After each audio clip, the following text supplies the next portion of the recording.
हम क्या चाहते हैं? इंसाफ के आगे, इंसाफ के आगे पिया जाकर भूजी ब्रांड हमारी मांगे, हमारी मांगे आवाज दो, पिया जाकर भूजी ब्रांड हम क्या चाहते हैं? इंसाफ के आगे झुकना पड़ेगा। मैं captain Yudhvir Singh Chib, president PoJ के डीपीस फ्रंट। आज हमने प्रोटेस्ट किया है क्योंकि काफ़ी लंबे अरसे से हमारी तकलीफ़ात चली आ रही हैं। रिफ्यूजियों का पूरी तरह से बसाव नहीं हुआ है। सिर्फ गवर्नमेंट ने ठगीबाजी की है। जब इलेक्शन आता है तो फिर भागना शुरू हो जाते हैं और हम भी इनके मीठी मीठी बातों में आकर इनकी बात सुन लेते हैं। लेकिन अभी दुख है, मोदी जी के ऊपर एक भरोसा बना था कि वो हमारी तकलीफ़ात को हल करेंगे, लेकिन अभी दोबारा बिगल बजने वाला है। मुश्किलें हमारी वही हैं। सिर्फ एक इन्होंने हमें 5.5 लाख रुपया देकर जो है निपटारा किया था। अभी जो कि जेपीसी की रिकमेंडेशन के आधार पर इन्होंने हमें देना था 30 लाख। अभी 5.5 से जो है ये छुटकारा पा रहे हैं, लेकिन जो बिल्कुल गलत है। और हम चाहते हैं कि ये वो 2450 बैलेंस सब हो दें। अगली बार जो 5.5 दिया उसमें से भी काफ़ी फाइलें जो हैं वो अभी पीआरओ के आपस में, डीसी आपस में, तहसीलदारों के आपस में, पटवारियों को पास पड़ी हुई हैं। ठीक ढंग से ये उनका निपटारा भी नहीं कर रहे हैं। ना ये लोगों को बताते हैं उसमें क्या कमी है या ऐसे इस कमी को दूर करो, हल करो। ये भी बड़ा मुश्किल हो रहा है। अगली चीज़ है, हम रिजर्वेशन मांग रहे हैं। उन्होंने पहाड़ी लोगों को, गुज्जर बकरवाल को जो है वो स्टेटस है। भाई हम भी पहाड़ी थे, हमारा इलाका कोई मैदानी नहीं था। हम पहाड़ों से आए हुए हैं और पहाड़ों में आकर इधर बस गए हैं। हमारे एक भाई अभी भी जो उधर रहते हैं वो पहाड़ी हैं, उनको स्टेटस मिला है, लेकिन हमें वो भी नहीं दे रहे हैं। तो इसलिए स्टेटस सभी को देना चाहिए, तमाम रिफ्यूजीज़ को।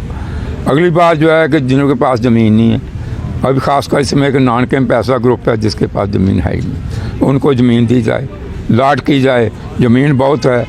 अभी कितनी ज़मीन उन्होंने निकाली है जो कि लोगों ने ऐसे कब्जे किए हुए थे या ऐसे ही मालिक बने हुए थे, तो वो भी हमें ज़मीन दी जाए और रिजर्वेशन दी जाए।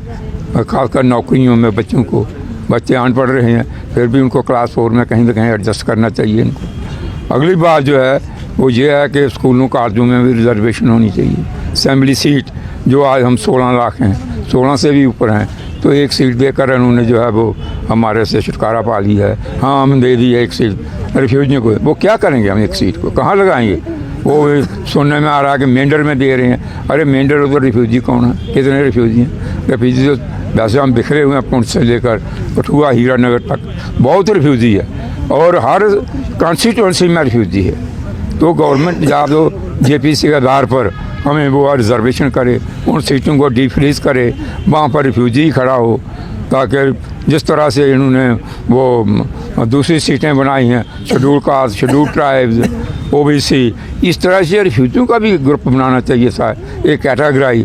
और मैं बोलता हूँ कि जितनी मुश्किलात रिफ्यूजी ने देखी शायद किसी ने नहीं देखी हैं। जहाँ के बाशिंदों को आपने रिजर्वेशन दे दी है, यहाँ के लोकल को आपने रिजर्वेशन दे दी है, तो क्या रिफ्यूजियों ने क्या गलती की है जिनका सब कुछ लुट गया है? सब कुछ उधर छोड़ कर आए थे, वो कुछ नहीं आए थे, सिर्फ कुर्ता कशा लगा कर आए हुए हैं। आज वो कैसे अपने बच्चों का पालन पोषण कर रहे हैं, कैसे गुजारा कर, ये किसी को पता नहीं है। वो बोलते हैं ये आए हुए हैं, पता नहीं कितने ये वेल सेटल हैं, नौकरियाँ नहीं हैं। चंद लोग जो जिनके बच्चे पढ़ गए, जो शहरों के पास रहे, उनको फिर कहीं ना कहीं नौकरी मिले, बाकी लोग वैसे और दिन ब दिन जो है और गुर्बत गरीबी अटैक कर रही है। ये कहाँ जाएंगे? इस तरह से और डिमांडें हैं हमारे अभी भाई पंजाब, हरियाणा, राजस्थान, हिमाचल प्रदेश, दिल्ली में बसे हुए हैं, उनके बारे में इन्होंने कुछ नहीं किया है। हम कहते हैं कि उनको भी भाई सेटल करो, उनको भी जम्मू कश्मीर के साथ रखो, उनको भी जो अभी 5.5 दिया उनको भी दो, उनका भी हक बनता है। तो और बहुत सी बातें, लेकर ये 4 पॉइंट जो मैं कहता हूँ कि ज़मीन की अलॉटमेंट की जाए, रोशनी एक्ट के तहत जिनकी ज़मीनें हैं उनको फिर बहाल किया जाए। तो ये ऐसी चीज़ें हैं जो हम गवर्नमेंट के साथ 4-5 ही मेन पॉइंट हैं जो मैंने रखे हैं।